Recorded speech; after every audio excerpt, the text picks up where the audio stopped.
सादर नमस्कार। Cosmic energy meditation and yoga channel आपका हार्दिक स्वागत एवं अभिनंदन करता है। आज आसनों क्रम में सुप्त गर्भासन या योग निद्रासन करेंगे। सुप्त माने सोते हुए, और जैसे बच्चा गर्भ में रहता है उस पोजीशन को गर्भासन कहते हैं। और इसी प्रकार योग निद्रा ऐसी होती है कि जिसमें ये समाधि की जैसे अवस्था होती है। इसमें ना तो सोया जाता है न तो जागरण की अवस्था होती है, बीच की अवस्था होती है। और इस अवस्था को समाधि अवस्था भी कह सकते हैं, कहते ही हैं। तो ये आसन करेंगे। इसमें लेट जाते हैं, कुछ लोग बैठे भी कर सकते हैं, लेकिन इसमें लेट जाते हैं और हाथों के सहारे से बाएं पैर को पीछे ले जाएंगे, ग्रीवा में गर्दन में रखते हैं, और फिर दाहिने पैर को भी पीछे बाएं पैर के ऊपर रख देते हैं गर्दन के नीचे, और गर्दन थोड़ा सा उठाते हैं, यानी कि गर्दन ऊपर रहेगी पैरों के, और हाथों को जो है जांघों के पास, जांघों को पकड़ लेते हैं, या कूल्हों को जो है पकड़ के जो दोनों पंजे फंसा लेते हैं। तो ये आसन बहुत लाभकारी है, इसको करते हैं।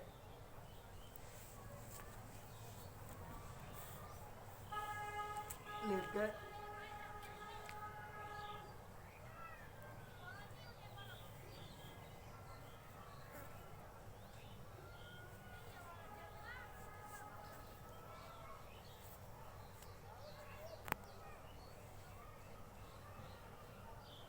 और ये दोनों पंजे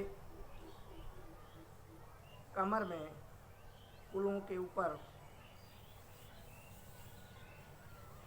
से ले जाकर दोनों हाथ के पंजों से फंसा लेते हैं।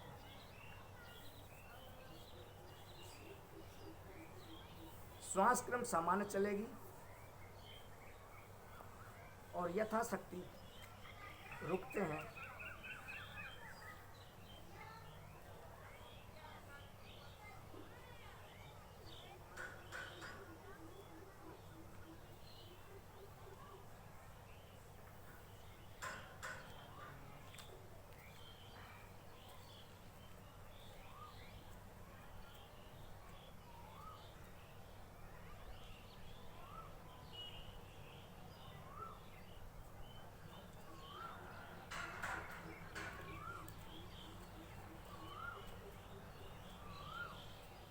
फिर आराम से धीरे धीरे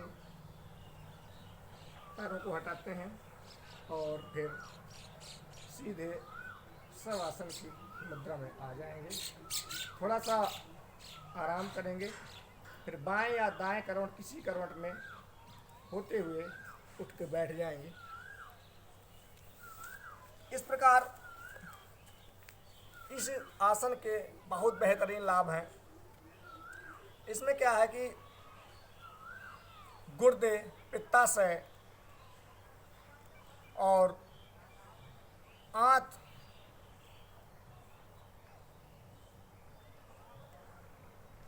के रोग पूर्णतया ठीक हो जाते हैं। और इस आसन को रोज अगर किया जाए तो गुर्दे की विकृतियां जो होती हैं वो धीरे धीरे समाप्त होने लगती हैं। पाचन संस्थान बेहतरीन हो जाता है, मजबूत हो जाता है। स्नायु संस्थान बहुत मजबूत हो जाता है। और इससे क्या है, पौरुष ग्रंथि मजबूत होती है। श्वसन और जनन ग्रंथियों में जो विकार होते हैं वो पूर्णतः समाप्त हो जाते हैं। नकारात्मक विचार आजकल सबसे बड़ी समस्या बन गई है कि हम पहले किसी काम के पहले नकारात्मक चीज़ें सोच लेते हैं, कैसे होगा, नहीं होगा, ऐसे नहीं है। किसी ने कुछ काम किया तो उसमें निगेटिविटी पहले आ जाती है, तो ये नकारात्मक विचार धीरे धीरे समाप्त होने लगते हैं। अच्छे कार्यों की तरफ मन लगने लगता है। तो चूँकि ये समाधि वाला आसन है, योग निद्रा वाला आसन है, तो इस प्रकार जो है इसमें धीरे धीरे यही स्थिति आ जाती है, निगेटिविटी ख़त्म हो जाती है। बस इसमें सावधानी कुछ बरतना है कि जिनको उच्च रक्तचाप की समस्या हो, साइटिका हो और कमर दर्द की शिकायत हो, पिंडलियों में कहीं चोट लगी है या टखनों में कहीं चोट है,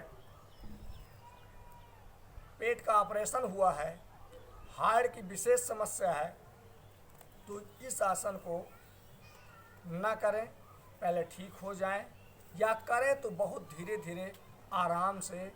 क्योंकि आसन को जो कहते हैं ना कि आसन करें तो हड़बड़ी में कोई आसन ठीक नहीं है, ज़बरदस्ती अगर किया। इसीलिए कहा जाता है, हमारे ऋषि मुनियों ने ये आज भी योगी जन यूट्यूब में बताते हैं, या वैसे भी जब उनके कैंप चलते हैं तो बताते हैं कि गुरु के सानिध्य में या किसी एक्सपर्ट के सानिध्य में करें। उसका सिर्फ कारण ये है कि अगर अकेले करने बैठ गए और ज़बरदस्ती में कि हमें नहीं करना है, और ज़बरदस्ती किया, अगर कोई न उसका खिंचाव हो गया तो फिर आसन खतरनाक हो जाता है। फिर खिंचाव कब ठीक होगा या नहीं ठीक होगा, इसकी कोई गारंटी नहीं है। इसलिए कोई भी आसन करें, बड़े आराम से धीरे धीरे ही करें। ये ज़रूरी नहीं है कि एक दिन में कोई चीज़ नहीं होती है, इसलिए टाइम लगता है। कोई भी काम एक दिन में नहीं पूर्ण रूप से होता है, इसलिए धीरे धीरे अभ्यास करें और लाभ प्राप्त करें, ज़रूर होगा और बेहतरीन लाभ होगा। नमस्कार, फिर मिलते हैं।